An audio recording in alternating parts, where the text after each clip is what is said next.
우리가 사는 세상은 염려와 근심, 고통이 있는 곳입니다. 무엇을 먹을까? 무엇을 입을까? 무엇을 마실까? 매 순간 염려하며 살아갑니다.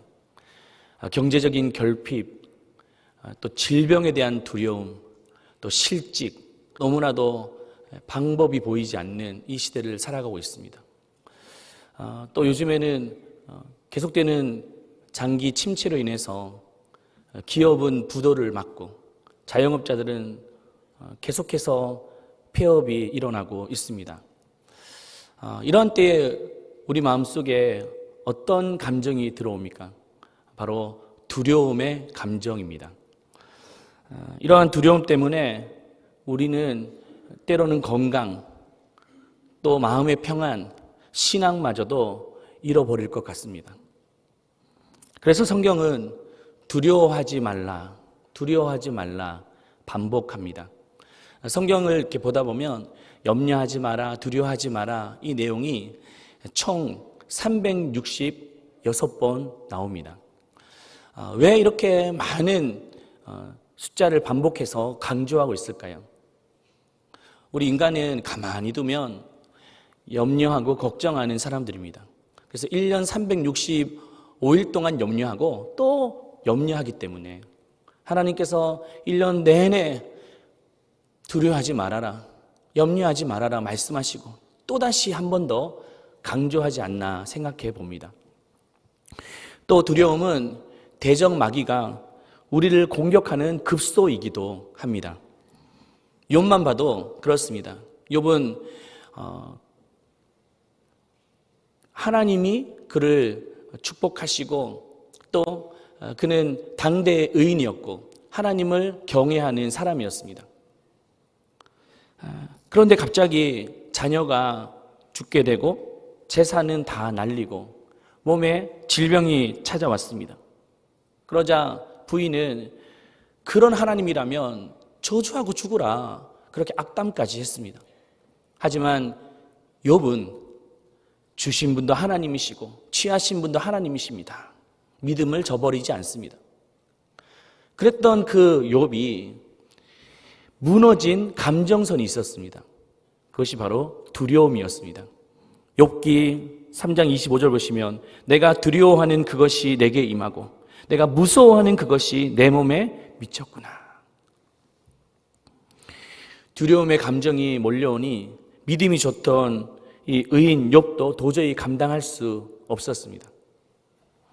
그렇다면 이렇게 두려움이 몰려올 때 우리는 어떻게 해야 됩니까? 바로 믿음이 필요합니다.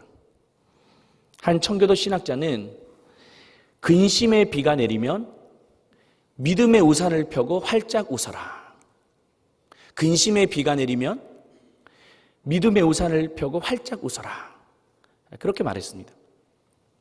이처럼 두려움을 극복하는 것은 믿음임을 강조하고 있습니다.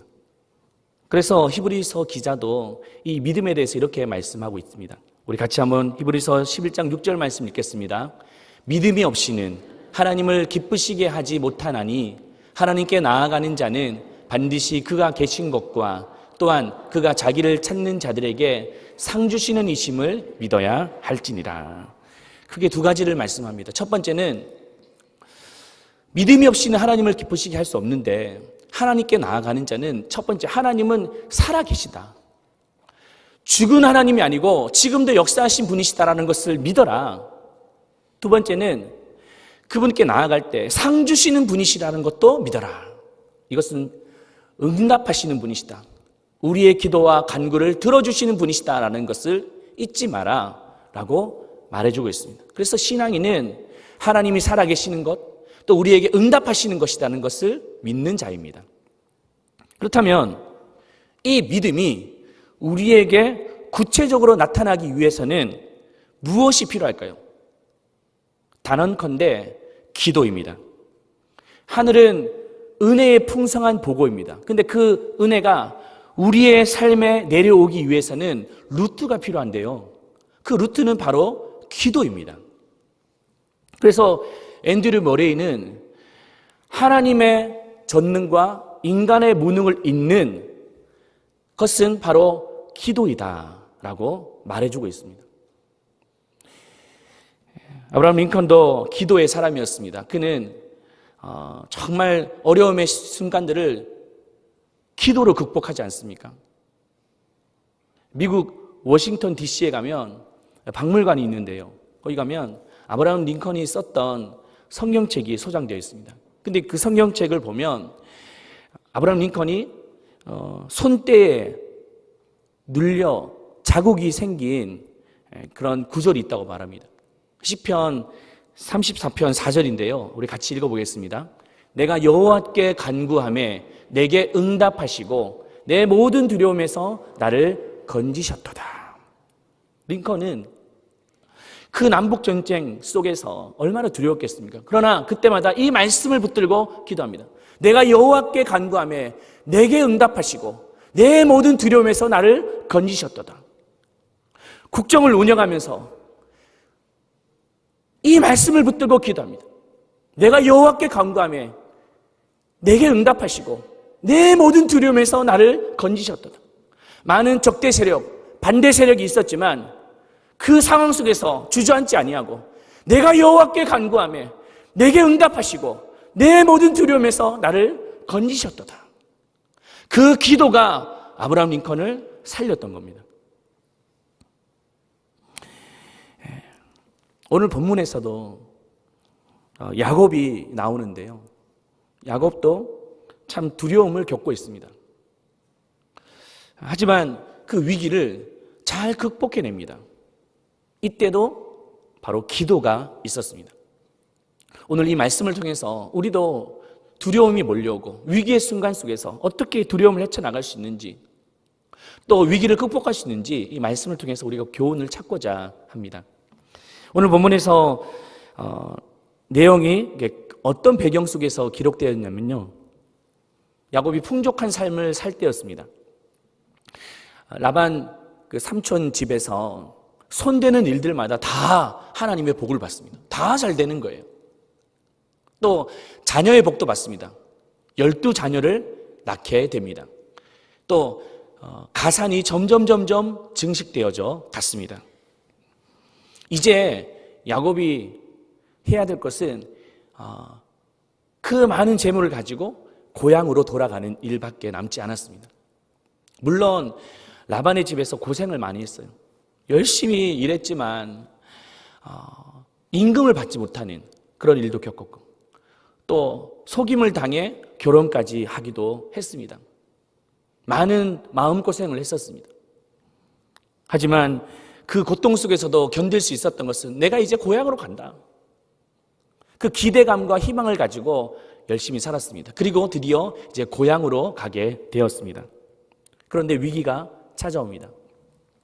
고향으로 가는 길에 복병 형 에서를 만났기 때문입니다. 야곱은 에서가 오고 있다는 소식을 듣게 됩니다. 그것도 칼잡이 400명을 데리고 야곱에게 오고 있습니다. 요셉은 어릴 때 잘 아시겠지만 형을 속여서 장자권을 가로챘습니다. 아버지의 축복을 받을 때 장자가 더 많은 축복을 받잖아요. 근데 아버지를 속여서 그 장자의 축복을 가로챕니다. 이 사실이 발각되자 에서는 이 야곱을 막 죽이려고 쫓아오는 거예요. 그래서 한 20년 가까이 도망을 다니게 됩니다. 그랬던 형 에서가 이제 죽이겠다고 달려오니 얼마나 두려웠겠습니까? 이때 야곱은 즉각적인 대응이 났습니다. 근데 이 대응을 가만히 보면 너무나도 인간적입니다. 7절 8절 보시면 이렇게 말합니다. 야곱이 심히 두렵고 답답하여 자기와 함께한 동행자와 양과 소와 낙타를 두 떼로 나누고 이르되 에서가 와서 한 떼를 치면 남은 한 떼는 피하리라. 야곱은 풍족한 삶을 살았습니다. 이제 안정을 찾은 것 같습니다. 그런데 항상 사람이 위기에 몰리면 본성이 나오듯이 야곱에게 있는 그 이름, 속이는 자, 그 말처럼 또다시 그 위기 속에 자신의 꼼수, 처세술, 인간적인 방법을 동원하고 있습니다. 그래서 자신의 소유를 다 잃기는 싫고 두 떼로 나눠가지고 혹시 에서가 한 대를 치면 여기는 살려야 된다 라고 그런 인간적인 방법을 쓰고 있습니다. 물론 야곱은 기도도 합니다. 9절 보시면 이렇게 말하죠. 야곱이 또 이르되 내 조부 아브라함의 하나님, 내 아버지 이삭의 하나님 여호와여, 주께서 전에 내게 명하시기를 내 고향 내 족속에게로 돌아가라, 내가 내게 은혜를 베풀리라 하셨나이다. 꽤 그럴듯해 보입니다. 하나님을 운운하고 우리 조상의 하나님 되신 분을 의지하고 기도도 합니다. 그러나 가만히 보면 형식적인 기도입니다. 왜냐하면 그 내용이 다 자기 중심적인 거예요. 누구나 그 사람의 신앙관을 알기 위해서는 그 기도의 내용을 보면 알 수 있습니다. 인본주의 기도인지 신본주의 기도인지 아니면 세속주의 기도인지 아니면 경건주의 기도인지 자기를 위한 기도인지 하나님을 위한 기도인지를 가만히 보면 달릴 수 있어요. 야곱도 겉으로 보면 하나님 뭐 이렇게 얘기를 하지만 나만 살려달라고 라고 말하고 있습니다. 그래서 자신의 아내를 위해서 하나님을 이용하고 있습니다. 야곱은 또 인간적인 방법을 택합니다. 형의 마음을 녹이기 위해서 어떻게 해야 될까? 뇌물을 바치는 거예요. 그래서 그것도 조금씩 간격을 두고 앞에 뇌물을 하나 보내고 또 그 다음 뇌물을 보내고 16절 보시면 그의 종에게 이르되 나보다 앞서 건너가서 각대로 거리를 두게 하라. 그래서 먼저 형이 앞에 받았던 그 선물을 들고 어떻게 반응하는지 따라서 그 다음에 어떻게 또 꼼수와 인간적인 방법, 초세수를 쓸까 계산하기 위해서 시간적인 여유를 둔 겁니다. 근데 이런 모습을 보면 참 야곱의 모습이 우리의 모습이 아닐까요? 우리가 하나님을 찾을 때, 평안할 때 절대 찾지 않습니다. 근데 위기의 순간에 하나님을 찾을 때도 나 자신만을 살겠다고 그렇게 몸부림칩니다. 또 하나님 기도하고 하나님께 찾지만 항상 보면 뒷구멍을 만들어 놓는 거예요. 빠져나갈 구멍, 뒷배를 만들어 놓고 내가 위기의 순간이 오면 이걸 내가 의지해야지 라고 생각하며 살아갑니다. 하지만 그러한 인간적인 방법은 인간에게 더 두려움만 가중시킬 뿐입니다. 야곱도 온갖 방법을 다 썼습니다. 결국에 남는 게 뭘까요? 덩그러니 자기 혼자밖에 남지 않았습니다. 다 떠나가고 자기 혼자 덩그러니 남게 됩니다. 그 어떤 것도 의지할 수 없습니다. 돈, 가족, 자기가 가지고 있는 재산 아무것도 의지할 수가 없었습니다. 더 이상 물러설 곳이 없습니다. 그때 이 야곱은 이제껏 해왔던 기도가 아니라 그 절체절명의 순간 속에 하나님만 의지하는 기도를 하게 됩니다. 이 기도를 야곱의 야복강 기도라고 말하기도, 또 하나님과의 씨름의 기도라고 말하기도 합니다. 근데 기도의 내용은 이런 것이었어요. 26절 보시면 우리 같이 한번 읽겠습니다. 당신이 내게 축복하지 아니하면 가게 하지 아니하겠나이다. 이제껏 내가 어떻게 살아왔는데 나 이렇게 끝날 수 없습니다. 그 마음이 하나님 앞에서도 치열하게 살아왔던 인생, 치열하게 기도하고 있습니다. 내게 축복하지 않으시면 나 절대 갈 수 없습니다. 하지만 이러한 인간적인 그 기도는 하나님도 더 이상 물러설 수 없습니다. 그래서 하나님과 야곱이 계속 엎치락 뒤치락 싸움을 하고 있는 거예요. 씨름을 하고 있습니다. 밤이 새도록 이 씨름이 끝나지 않습니다. 그리고 이제 새벽이 밝아올 때가 되었습니까? 그때 야곱에게 있는 환도뼈가 뚝하니 떨어지고 말았습니다. 이 사건은 야곱에게 있어서 엄청난 사건이었어요. 야곱이 이 사건을 인해서 장애를 앓게 됩니다. 환도뼈라고 하는 것은 지금으로 말하면 고관절이에요. 고관절이 뚝 부러지면 어떻게 되겠습니까? 장애를 앓잖아요. 근데 이 고관절을 하나님이 치신 이유가 무엇일까요? 이 고관절은 사람의 몸을 지탱하는 겁니다. 야곱이 이제껏 살아오면서 자신의 인간적인 잔꾀, 처세술, 꼼수 이런 방법으로 자신을 지탱해왔는데 그것을 하나님이 툭 치시는 거예요. 너 그렇게 살아가다가 아무것도 안 된다. 네 인생 망한다. 그래서 이 부분을 하나님께서는 꺾어 놓으신 거예요. 그래서 주경학자 매튜 헬리는 이렇게 지적합니다. 이 뼈가 부러졌다는 것은 야곱의 의지와 자기 방법에 대한 단절을 의미한다.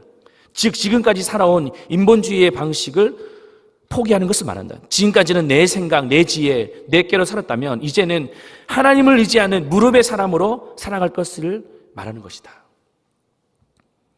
무엇이 진정한 변화입니까? 삶의 방식이 바뀌는 겁니다.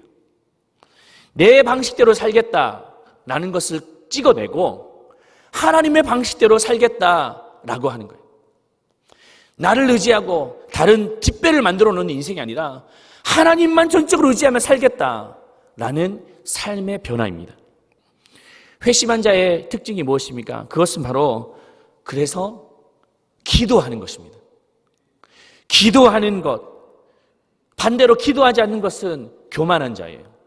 내 방법을 고집하는 것은 가장 어리석은 자입니다. 야곱은 이제 환도뼈가 위골되었습니다. 야곱에게는 더 이상 어떠한 가능성도 없습니다. 그런데 여러분, 놀라운 것은 그 어떤 가능성도 없을 그때에 어떤 일이 일어났습니까? 반전이 일어나게 됩니다. 어떤 반전이 일어납니까? 첫 번째는 두려움이 평안으로 바뀌게 됩니다. 우리 30절 말씀 같이 읽겠습니다. 그러므로 야곱이 그곳 이름을 브넬이라 하였으니 그가 이르기를 내가 하나님과 대면하여 보았으나 내 생명이 보존되었다 함이더라. 참으로 놀랍습니다. 야곱은 환도뼈가 위골됩니다. 그런데 그때 내 생명이 보존되었음을 감사하고 있습니다. 이것은 마음의 평안이 임했다는 증거예요. 여기서 중요한 사실이 있습니다. 우리는 응답의 축복을 바랍니다. 근데 그 응답의 축복은 어쩌면 현실에서 오는 것이 아니라 먼저 우리의 마음속에 옵니다. 야곱이 장애를 겪게 되었던 것 간단한 일이 아니잖아요. 그런데 그는 마음속에 그러나 주님은 내 생명을 보존하셨습니다 라고 고백하고 있습니다. 한나도 보십시오. 그는 자녀를 낳지 못하는 불임의 여성이었습니다. 남편의 사랑을 받았지만 분인나의 공격을 받고 사람들의 무시를 당하는 그런 여인이었어요. 그래서 한나는 성전에 나가서 기도합니다. 내게 아들을 주십시오. 아들을 주십시오. 그러자 어떤 일이 일어났습니까? 마음의 평안이 임했습니다. 이 사실을 꼭 기억하십시오. 성경에서는 먼저 응답이 왔다라고 하지 않고 마음의 평안이 왔다라고 말합니다. 사무엘상 1장 18절 보시면 이르되 당신의 요정이 당신께 은혜 입기를 원하나이다 하고 가서 먹고 얼굴에 다시는 뭐가 없었대요? 근심빛이 없었더라. 한나도 자식을 낳게 될 것이다 라고 하는 응답 때문에 평화가 온 것이 아니었어요. 그는 여전히 지금 불임입니다. 바로 임신을 하거나 할 수 있는 상황도 아닙니다. 그러나 그는 먼저 마음에 평안이 찾아왔습니다. 그러니 하늘로부터 임하는 그 평안이 내 삶을 덮으니까 그 어떤 두려움도 내게 중요하지 않게 되었던 거예요. 여러분, 기도는 만사를 변화시킨다라는 말이 있습니다. 근데 이 말은 우리의 삶의 현장에서 바로바로 즉각적인 현상이 드러나고 열매가 나타나는 것을 말하는 것이 아니라 먼저 만사는 내 마음속에서부터 시작되는 거예요. 28절 보시면 그가 이르되 내 이름이 다시는 야곱이라 부를 것이 아니요 이스라엘이라 부를 것이니 이는 내가 하나님과 및 사람들과 겨루어 이겼음이니라. 이제는 야곱은 과거에 속이는 자, 교묘한 자가 아니라 하나님과 겨루어 이긴 사람, 이스라엘이라 이름이 바뀌어지게 됩니다. 장깨 부리는 인생, 꼼수 쓰는 인생이 아니라 이제는 하나님의 손에 맡겨진 인생이 되었다라고 말씀하고 계십니다. 그러므로 우리는 간절한 기도가 필요한 줄로 믿습니다.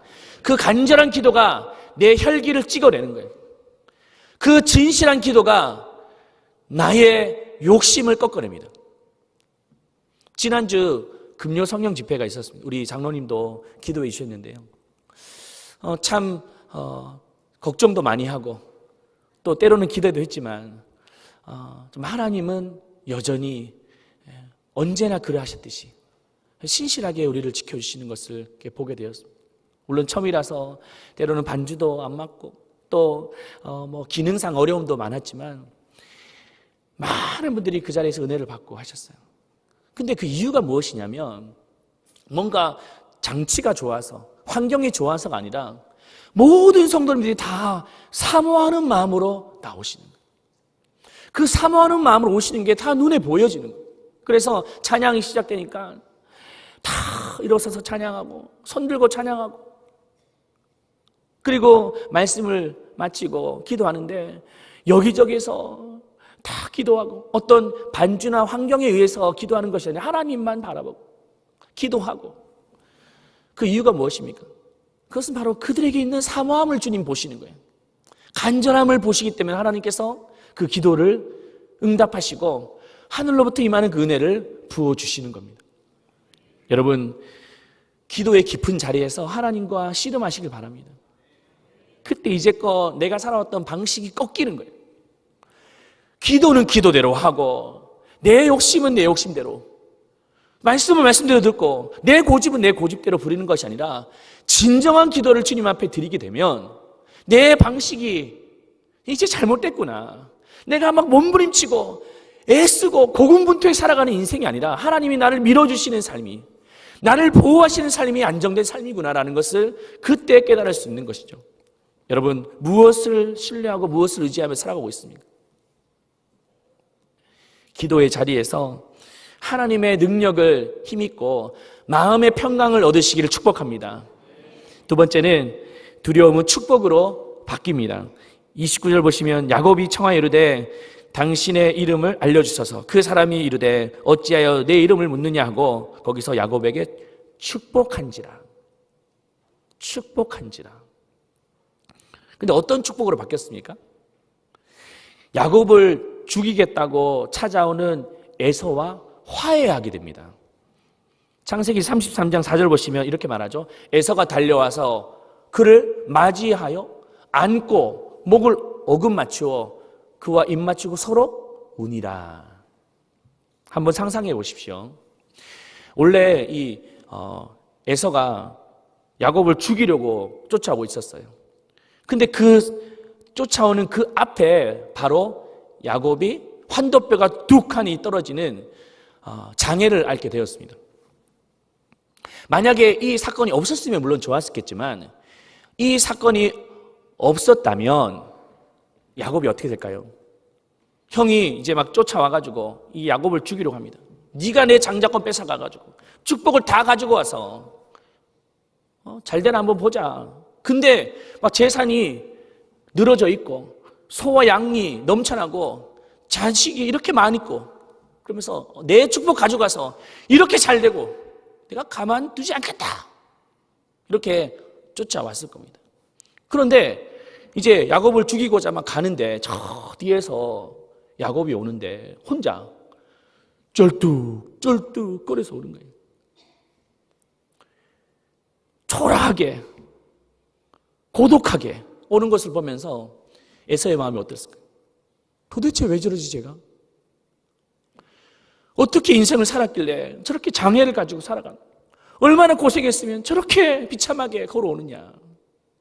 자기도 모르게 연민의 정이 생겼어요. 그리고 달려가서 도대체 왜 이렇게 됐냐고, 왜 이렇게 다리를 절게 됐냐고, 혹시 내가 너에게 너무 모질게 해서 네가 그렇게 고통받은 건 아니냐고 라고 그를 끌어안고 엉엉 울면서 내 잘못이라고 화해하게 되었습니다. 무엇을 말합니까? 기도가 인생을 축복으로 바꾸는 거예요. 생명이 보존되는 축복을 받았습니다. 이 세상에 많은 축복 중에 가장 큰 축복이 뭐예요? 내 생명이 보존되는 거 아닙니까? 아무리 가지고 재산이 넘쳐난다 할지라도 그 생명을 잃은데 무슨 의미가 있겠습니까? 이 야곱도 생명의 축복을 받게 된 거예요. 그래서 여러분, 기도가 우리를 죽일 수도 있고 살릴 수도 있는 거예요. 기도가 우리를 나락으로 떨어뜨릴 수도 있고 다시 수렁에서 건질 수도 있습니다. 그래서 우리에게는 기도가 필요한 줄로 믿습니다. 그래서 기도는 영혼의 호흡이에요. 호흡이 끊기면 생명이 끊기지 않습니까? 그래서 기도가 그만큼 중요한 거예요. 누가복음 18장에 보시면 불의한 재판관에 관한 이야기가 나오지 않습니까? 제가 짧게 설명드리면 한 나라에 불의한 재판관이 있었어요. 하나님 두려워하지 않고 백성들 무시하는. 그런데 그 나라에는 한 과부도 있었습니다. 그런데 큰 원한을 사게 돼서 해결이 안 되는 겁니다. 그래서 불의한 재판관에게 찾아가죠. 내 이 원한을 좀 풀어주세요. 근데 이 재판관은 하나님 두려워하지도 않고 백성들 무시하니까 마구 때려서 돌려보냈습니다. 근데 그 다음날 이 과부가 또 찾아온 거예요. 내 문제를 해결해 주세요. 또 마구 때려서 돌려보냈습니다. 그 다음날 쉬지 않고 찾아오는 겁니다. 그렇게 맞아 터져놓거든. 그때 이 불의한 재판관이 하나님을 두려워하지 않고 백성을 무시하는데 너무 귀찮아가지고 차라리 들어줘라. 들어줬어요. 이 내용을 이제 설명하면서 뭐라고 말하고 있습니다. 이렇게 말합니다. 누가복음 18장 1절을 보시면 예수께서 그들에게 항상 기도하고 낙심하지 말아야 할 것을 비유로 말씀하여 이르시되. 우리에게 있는 이 기도의 그 제목은 어떻게 항상 쉬지 않고, 이건 뭘 말합니까? 호흡. 기도가 끊어진다는 것은 우리의 호흡이 끊어진다는 거예요. 그래서 네가 절대 기도를 쉬면 안 된다라고 말하고 있죠. 이 여인이 그렇게 맞아가면서도 왜 그 불의한 재판관을 찾아갔을까요? 방법이 없으니까. 그 불의한 재판관, 그 사람만이 자기의 문제를 해결할 수 있다는 것을 믿었기 때문입니다. 그래서 끊임없이 또 찾아가고 쉬지 않고 찾아가는 그 기도, 결국에 응답의 축복을 받게 되는 것이죠. 여러분, 우리가 지금 기도할 때입니다. 우리는 그 어느 때보다 기도할 때입니다. 하나님 앞에 내 문제, 이 고통의 시간들을 어떻게 해결할 수 있습니까? 기도밖에 없는 거예요. 내 힘으로 됩니까? 내 힘으로 살아가다가는 이렇게 야곱처럼 다 잃고 무너지고 자빠지고. 그래서 우리에게는 기도가 필요한 거예요. 그 기도가 응답이 될 것이며 그 기도는 우리에게 생명이 될 것입니다. 그래서 여러분 꼭 기도의 자리를 사셔야 돼요. 저는 이 금요 성령 집회에 여러분들이 좀 도전합니다. 우리의 신앙이 늘 여기까지만 예배하고 여기까지만 기도하면 그것을 벗어날 수가 없어요. 우리는 더 큰 축복을 바라고 더 큰 은혜를 바라지만 나는 늘 이 자리에, 난 이곳에 하나님 우리에게 주실 수가 없는 거예요.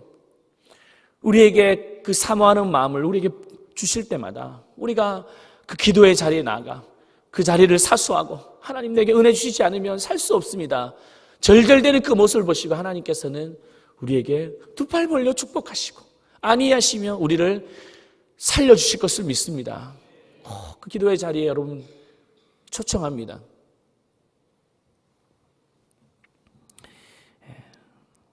저는 이곳에 와서 하나님께 제게 주신 마음이 바로 예배자를 세우는 일입니다.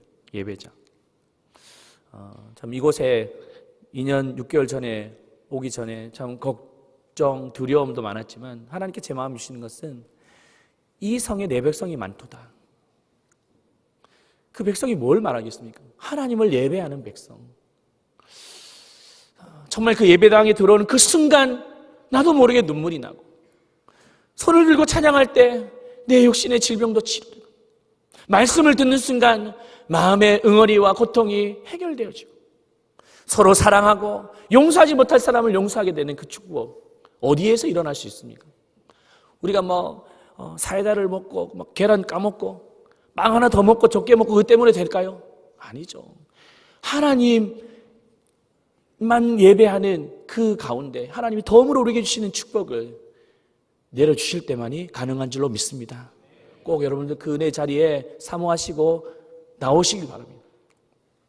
제가 이 얘기를 하고 말씀을 정리하고자 합니다. 언젠간 제가 낮은 울타리라는 기독교 잡지에서 글을 보았는데 감동적인 글이었습니다. 그래서 제가 소개하고자 합니다. 한 집사님이 전철을 타고 가고 있는데 초라한 행세를 한 어느 남성분이 전철을 타고 그 중앙에 딱 서시더래요. 그러면서 이렇게 외쳤습니다. 여러분, 잠깐만 제 말을 들어보십시오. 세수도 하지 않은 것 같고 또 단정치 않은 그 모습을 보면서 사람들은 졸다가 도대체 뭐야? 또 막 짜증 섞인 표정으로 바라봤습니다. 또 어떤 사람은 도대체 저 사람 무슨 말을 하길래 내 말을 들어보라고 하느냐. 귀를 기울였습니다. 이분의 말은 계속 이어졌습니다. 제게는 4살짜리 아이가 있습니다. 그런데 그 아이는 지금 중환자실에 있습니다. 언제 죽을지도 모르는 그 불치병을 앓고 있습니다. 그러자 성객들은 저것도 거짓말하는 사람이네. 아니 돈이 필요하면 달라고 하지. 딸을 팔아가지고 앵벌이를 하나? 그런 얘기를 하는 거예요. 그 집사님도 그렇게 생각하고 있었대요. 보통 레파토리가 비슷하잖아요. 그런데 반전이 일어났습니다. 다시 그분은 이렇게 말을 이어갔습니다. 제가 어느 책에서 한번 봤는데 내가 어려움을 겪게 되거나 때로는 문제가 생기거나 질병이 걸렸을 때 함께 기도해 주는 사람이 있으면 그 모든 문제를 해결받을 수 있다는 구절을 보게 됐습니다. 그래서 저는 여러분들에게 지금 기도 부탁하기 위해 나왔습니다. 제 딸을 고쳐달라고 기도 부탁드립니다. 지하철에 계신 이 모든 분들이 우리의 딸을 위해서 기도해 주신다면 우리 딸이 나올 수 있을 겁니다.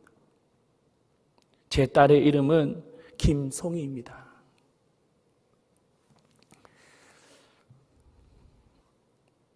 그분은 진심으로 기도하는 사람이었습니다.